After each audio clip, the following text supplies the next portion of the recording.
بسم اللہ الرحمن الرحیم والصلاة والسلام علی رسول اللہ وعلی آلہ وصحبہ اجمعین۔ معزز ناظرین و سامعین کرام، السلام علیکم ورحمۃ اللہ وبرکاتہ۔ حضرت شیخ روز بہان بقلی، شیخ کبیر حضرت ابو محمد روز بہان بقلی، سال 522 ہجری فسا شہر میں ولادت ہوئی اور 85 سال کی طویل عمر میں 606 ہجری شہر شیراز میں وصال فرمایا۔ علم و تقوی میں آپ کا درجہ بہت بلند تھا۔ ایک طویل عرصہ تک سوائے نماز جمعہ یا ضیافت مہمان کے لیے اپنے گھر سے کبھی باہر نہ نکلے۔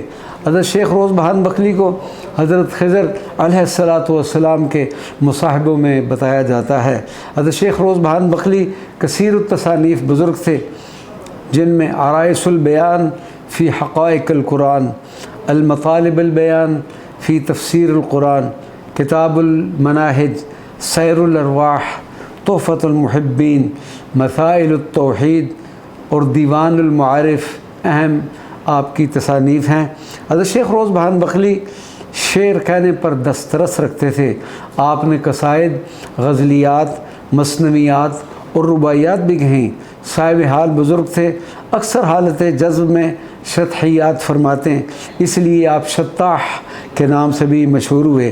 خیابان لطیف علی خان زند درب شیخ میں سڑک کے کنارے آپ کا مدار مبارک ہے۔